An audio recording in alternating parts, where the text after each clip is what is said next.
Good afternoon, councillors, members of staff and members of the public. Welcome to this, our extraordinary Whangarei District Council meeting on Wednesday the 12th of November. A warm welcome to all of you who have managed to get the number to be in the public gallery. We have had to limit our numbers under strict fire safety regulations, and we do also acknowledge that proceedings will be filmed and broadcast to the concourse where people will be watching from down there and hopefully hearing us as well. So, are there any apologies? No, we have all councillors present. Now, our CEO just would like to declare a conflict of interest. So I will just declare a conflict of interest in as much as that when we're raising money for the Whangarei project, myself and my wife have pledged money to Whangarei, so I'll vacate the chair and ask Simon Weston to sit in my place. Thank you, Simon. Simon's our Infrastructure and Services Group Manager and also acting CEO when the CEO is active. Your Worship. Your Worship, I wish to move a notice of motion. Certainly. And the notice of motion of the councillors already. I beg your pardon? Of the councillors. Are you giving notice that you will be moving in? Yes. Thank you, Councillor Cutler. So we'll move to item 1. Councillor Christie. Understanding orders of 3.20.3. I was handed this petition yesterday. I have to do something with it as a councillor. I cannot just leave it at home. It consists of 1,350 collected over 3 days. And all I can do is read it, because that's all my powers can say. The submissions, the support says, I support the prosperous Northern Trust proposal to build the Whangarei and Whangarei Trust. I wish to table the submission under standing orders. Thank you, Councillor Cutforth. This one, yeah. Oh, fine. 2 C's. Councillor Christie, I have. Thank you, Councillor Christie. I would like to ask a question. Is there anybody else on council with any conflicts of interest? Thank you, Councillor Martin. The question has been asked if there are any councillors who believe that they have a conflict of interest, and they're reminded to indicate any items for which they may have a conflict. There being none, thank you for that. Could I have that done?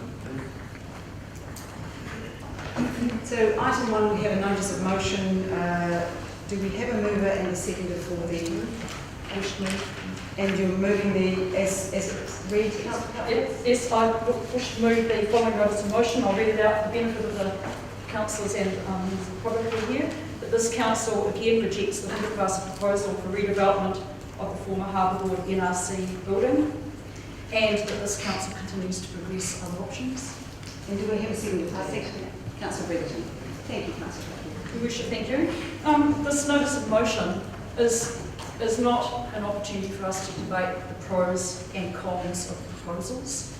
The reason that I've moved it is not to debate the whole debate again. It is mainly about principles and process. And a number of us have been accused of being a bunch of new councillors who are creating some sort of mayhem and being part of initiating this notice of motion. And yes, it's true. A number of us are here because at the last council election, the community threw out people who were pro-Whangarei. But why have we taken this action? And I just want to really quickly recap the sequence of events. So we were elected in October. In February, there was a discussion at council and a decision made to have a community survey. In May, we got the results of that survey, and people quite clearly did not support the Whangarei, and not only because of the money issue. And in June, we actually had to really force a decision for council to discuss the issue, and we made a decision and voted to not proceed with the Whangarei. At that time, the motion was that council take the appropriate action to remove the Whangarei Arts Centre from the 2012-22 long-term plan, and that all previous motions and commitments on the Whangarei Arts Centre be rescinded. So in July, there was a genuine call for new proposals and a process that gave people 3 months in terms of the recommendation to go to work, put together their ideas. That was amended to tighten that process up quite substantially. The time frame became 2 months, and proposals had to meet some very tight criteria in a very short time frame. And what happened? Despite what the community survey said, and despite what council had decided, and despite what the mayor actually said at the time, the Whangarei Arts Centre proposal came back. Which brings me to my main point, that this is not a new proposal, and this is not good process. The current proposal is substantively the same as the proposal that was thrown out in June, and I believe it makes a mockery of process and of democratic decision making. It is not clean process, it is simple manipulation process. The content of the proposal is substantially the same. The main difference is that the Māori Gallery now has a name, Waido, which has no particular connection to Whangarei, and the Prosper Northland Trust, which is now funding this application, actually has very little money and certainly no central government or local government funding. So when Prosper Northland says that it will all be done with private funding, what it actually means is that the project is back to square one because it has no money. Any money that has been given for the project thus far has been given to the Whangarei Art Museum Trust, which is a council-controlled organisation, and has been acting on behalf of council. And so, of course, when council made its decision in June, Whangarei Art Museum Trust could no longer continue to work on raising money for the Whangarei, could it? In fact, ratepayers have just had to pay back $200,000 to public charities because the project is not proceeding, but the Whangarei Art Museum Trust has actually spent quite a lot of that money on the supposed Whangarei-related activity. So ratepayers have had to pay that money back. We know through the Official Information Act, which some councils have been forced to use, that 2 lotteries grants totaling $2.5 million expired in November, and again that money was given to the Whangarei Art Museum Trust, not to Prosper Northland. So Prosper Northland, which was formed on the 19th of September, is actually not eligible for government funding because lotteries asks for audited annual accounts. It's not eligible for ASB funding because it has not been operating for a year, and it's been told pretty clearly by this council and by our ratepayers that council ratepayers won't kick up for it. Prosper Northland's application will still cost $2.8 million for seismic strengthening because of the weight and the mass and the sheer scale of what's been asked. That is far more than any normal strengthening of the building. So it's slightly disingenuous to say it stacks up financially. So for me, the issue is not about what to do with the old Harper Hall building. The issue keeps coming back to, do we want the Whangarei Arts Centre or not? That's where we keep coming back to, and until that issue is resolved, one way or the other, we cannot move on. We can't consider other proposals in a fair and reasonable way because it is not a fair and reasonable process. As of June, $1.6 million worth of ratepayers' money has gone into this project. That doesn't include the amount of district council staff time that has gone into the idea over the years. It's impossible for any proposal coming to this table to match that amount of time, investment, resource and expertise and to compete fairly. It is not a level playing field. I have to say this, it queers the pitch.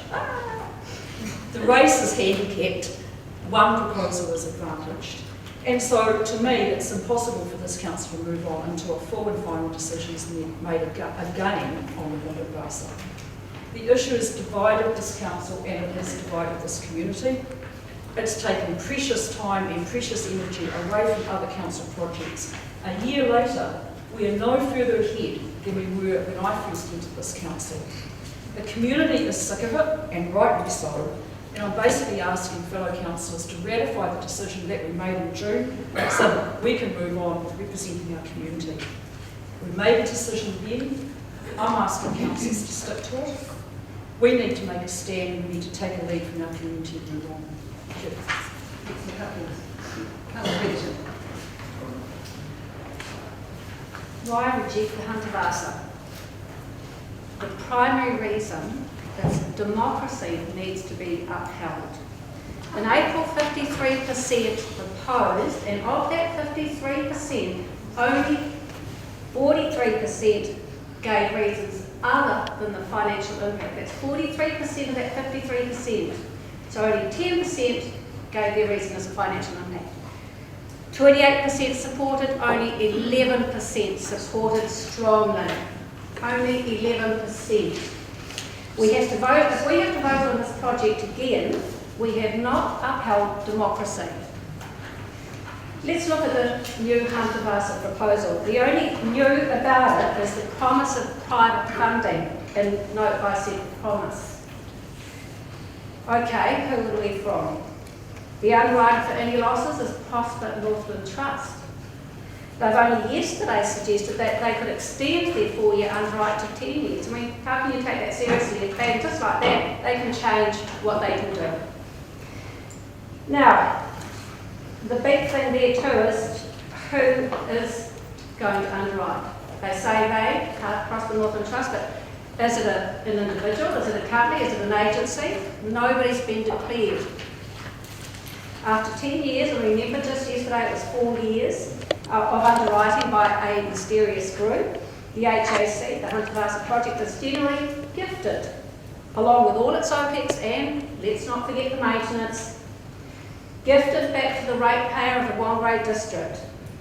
Now my question is, what would Prosper Northland Trust say if we reserved the right not to accept that gift?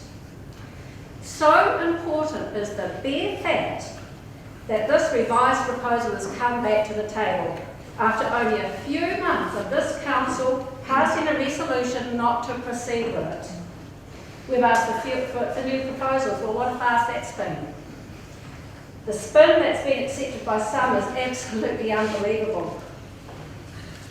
It disturbs me greatly, and it disturbs many of our ratepayers who've come to me and told me this, to see our need of her support now, and I quote, we now have the most amazing opportunity and gift, as taken from her Worship the Mayor's speech on Sunday in the Town Basin, when back in June, she was quoted saying, the Hunter Vasa idea is at an end, we must move on, etc., etc.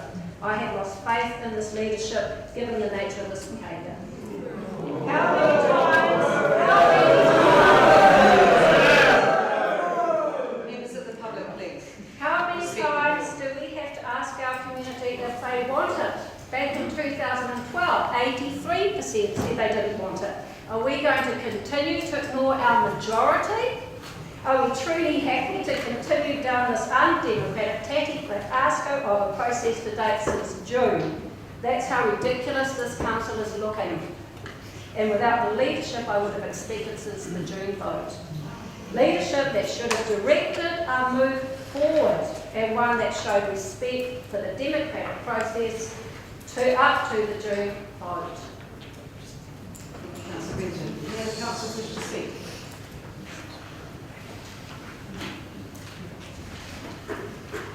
Thank you, Worship. What I'd like to do is just respond. The first point is Councillor Cutforth mentioned, I'm a new councillor as well. And I'm also mindful of the principles of natural justice and fair process. And I feel that they really underlie the decision making that we make in this chamber. And I must admit that I initially thought that we were back here again, as others have said, debating the same issue. But over the last 2 or 3 weeks, I've realised that what we have in front of us is something that isn't the same proposal. It's something that's totally different. The other, and that's my opinion, and I'll hold to that. I see that it's underwritten for 10 years in terms of operational cost. I also see that when we look at the proposal, we're looking at $2.8 million. And on the basis of that, all other proposals actually have that requirement as well. So if we're looking at the exposure of risk of council to this project, really we're looking at the 2.88 million. I then come back and look at the principles of natural justice that Councillor Cutforth was talking about, and I see that as a council we invited submissions and we received a number of submissions, and as a council we sat down in terms of a committee and we went through those submissions, and I would say that I speak for myself that I had an open mind when I went through those submissions, and on the basis of that we rate those submissions, and we all have a good understanding as a council how we rank those submissions, and we also have a good understanding on who chaired that as well. So when we get a notice of motion that actually starts to require that one of these proposals is now not considered, I find that actually conflicts with my view of fair process. And so on the basis of that, I think that I oppose the motion that we have in front of us. I don't think it adds any value. I think it conflicts with the principles of natural justice and fair process. And I wouldn't feel comfortable to sit here and not say that. Thank you, Your Worship.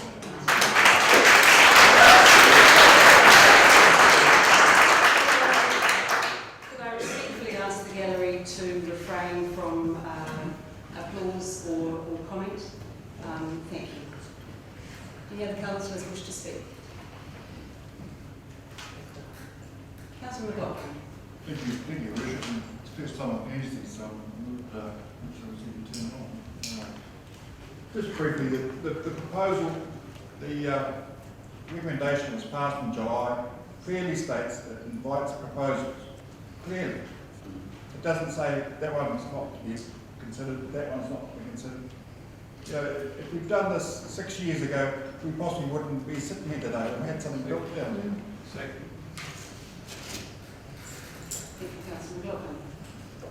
Any other councillor wish to speak? Councillor Williamson. Your Worship, I'm sad to see this proposal coming forward. Most particularly in the context that Councillor Cutforth has said that this reflects a flawed process. We voted in July for a process. Councillor Holtz has led that process. He's the chairman of the 2020 Vision Committee. He developed this matrix which would be able to assess how that project would be viewed. And now it's an insult, I think, to this chamber for a bunch of five to come and with a recommendation, notice of motion, to flick the best of those processes, and let's just acknowledge the outcome of the assessment. Hunterfly's 109, Harborside 103. So we're talking about flicking out the best of those processes, the best of those projects. There was a confidential meeting, and figures were not to be disclosed. I'm divulging that we had the best of those processes, and these councillors want to flick it out for some reason which of lack of process. And I think actually those five people need to look at themselves in the mirror, because in actually bringing this notice of motion forward, I believe they've crossed the line in terms of integrity, conflict of interest and quality of process. Councillor Bell and Councillor Brenton, I might excuse. You councillors, naive, don't know how things work. Don't know how things work. Yeah, no problems, Jim. You probably sought some legal advice from yourself, and gave yourself some to, and said it was okay. But yeah, it was going home, it went along for the ride. And so, yeah, they went along for the ride. But Councillor Martin, on Tuesday night, you developed this motion. And Can I have that minute, please? And you had the temerity to include Councillor McLaughlin in that list without his approval, and had the temerity as well to present that to the mayor as a notice of motion. Point of order. What is the point of That is order? not true, and I did not do it, and I will be challenging you. You accused me of telling lies and doing something that I had nothing to do with. Nothing. And I will be challenging you. Thank you, Councillor Martin. It's a disgrace. Regardless of how much you developed it, Councillor Martin, you signed it. and you then send an email the next day about circulating around council about a new motion that you were proposing to put to this meeting. And that just shows the lack of judgment. Councillor Martin, if Want to you see have a the problem email, with please? what's- please Have go it through in the my sheet. iPad. Have a look at it. I have. Have a look at it. It's not my writing. I merely distributed it to everybody. Thank you, Councillor Martin. On the council agenda. Sorry, there's another naive person around. So Councillors. let's identify that. But Councillor Councillor Williamson. Martin, you know Councillor what Williamson. happened. You know the process. You're a long-time councillor. You're a chairman of committee, and you should Councillor have known Williamson. better. You should have known better. Councillor Williamson. Disgrace. Thank you. You had 2 minutes. I'm just... Right, I've got two other people to deal with. Councillor Cutthorpe. Harborside, you're all over that project. You do a forensic judicial review, and that's probably quite inevitable. That What is your point of order? We have got a Councillor standing Hobbs. code of conduct, and I believe Councillor Williamson is exceeding the code of conduct, and he'll be challenged at every point of the continued line that's going on. Can We you, have got a code of conduct, and he is breaching that code. can you explain to me how it's reaching? You're the mayor, you make the rules. It's a policy Councillor Hobbs. that is a code of, each council, each term of council has to have a code of conduct. My message to you, Your Worship, as a long-serving councillor here, Councillor Williamson is breaching the code of conduct.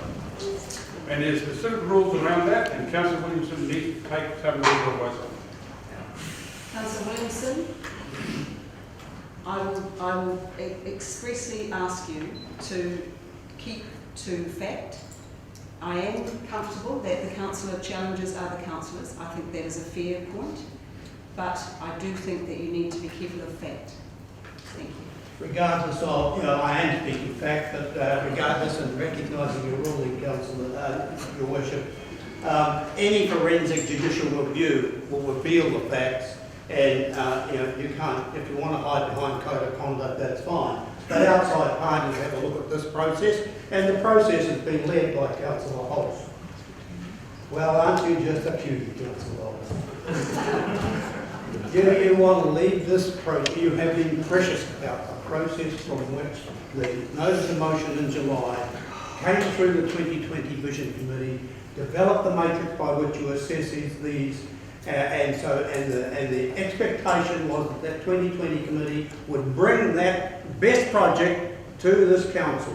And now you choose to flick out the best one based on a notice of motion, without any detail relating to the notice of motion at all. It's just a notice of motion based on some airy-fairy thing that you think you can get away with.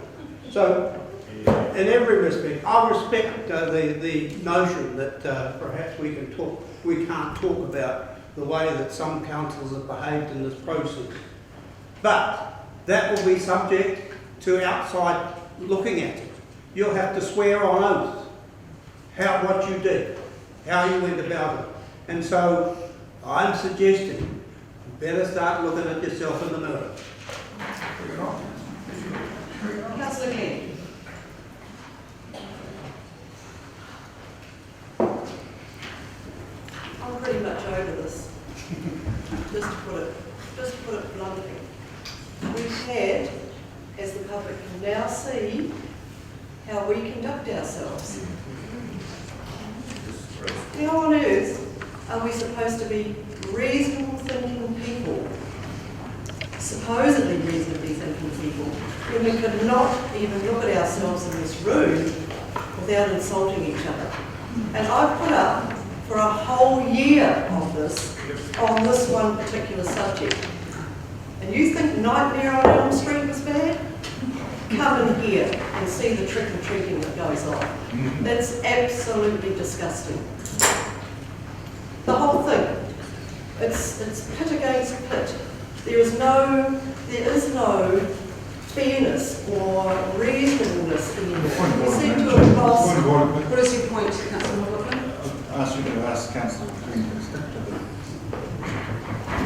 Thank you, Councillor McLaughlin. I agree. Councillor Glenn, if you could address the notice of motion that you had, the motion on the floor. I thought I was. Thank you. I'm not. So be it. I'm just as bad as everybody else. I'm quite willing to accept that fact, that I play my part here as well. But I'm saying no more. We are honestly in a situation as 14 people, we can't do this. That's what I've come down to the fact of the matter. We cannot seriously try to say to our people, this is what's best for you, with reference to this item. We're not capable, to be quite honest. I'm speaking for myself, anyone else is here, but I really, really feel this. And hence I will have to vote against this. Yet I am anti-Huntervasa, but I will vote against this because this is wrong. This is totally wrong. A couple of your points were correct, but it's a shame you got caught up in the rest of it. It really is. I want to see a public binding referendum, and until I see that, I will be voting against. Any other councillors wish to speak? Thank you, Your Worship. I think when I think back to what has happened in this process, once the jury decision was made, I recall Barry Trask standing up immediately and saying, we will do something about this. I then recall a newspaper item, and you were quoted as saying you welcomed other ideas from the community and that this would be one of them. I then took part as a member of 2020 in a process where proposals were called for from the public. I then took part in the opening of those proposals in the public chamber here, witnessed by people. They then came to a meeting and we scored them. Open and transparent process. At no time up until then was there any conversation about taking the Huntervasa Wairau proposal out of that mix. So I have no time for this motion whatsoever, because if it had come forward way early at the beginning, that debate, then maybe that could have been a debate. But to take it out when it is a leading contender in this process, that just does not sit well with me. Thank you very much. Any other councillors wish to speak? Councillor Cuthbert, would you like to lift? Oh, Councillor Christie. Your Worship, I'm appalled of this motion coming forward, particularly from the senior councillors who should know better.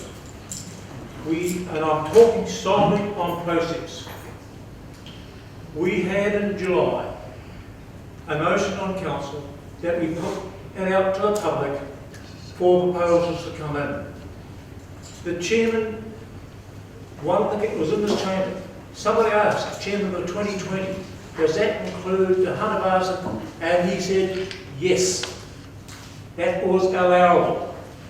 I now see that was not allowable. That's the process I find it difficult. I find it also difficult when we go through the process that was laid out by the 2020 chairman, Councillor Holst, that we go through a matrix and those sorts of things and find that, and he kept on saying, the top 3 matrices will go to full council. That's what was promised by the chairman of that committee.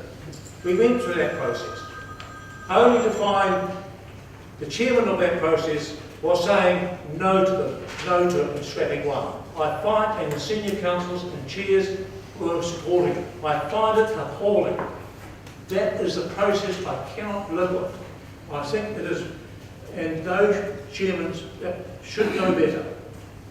I've never seen this sort of behaviour and that sort of thing in all the years I've been in this council. New council or old council? A new council should have taken some advice, because it is against natural justice and what was promised in this chamber, that the new proposal for Huntervasa was acceptable. That was a very question that was asked. You may object to it, but that was what was moved by this council, and that was what was passed. There was an amendment, and some of you didn't like the amendment, but that was a wish of this council. The process was, yes, we take it out to the public, yes, we would accept the 100 bars as a new proposal, and yes, we will analyse it and matrix it with the rest of it and report back to this full council today. I have no idea why this all of a sudden needs to be short-circuited. As I said, I'm ashamed of some of those senior councillors who went and put their name to this, and I see 2 of them have now tried to have withdrawn their name. So I was certainly not supporting this because the process was clearly laid out and supported by the chairman of the 2020 what way we were going to go through it.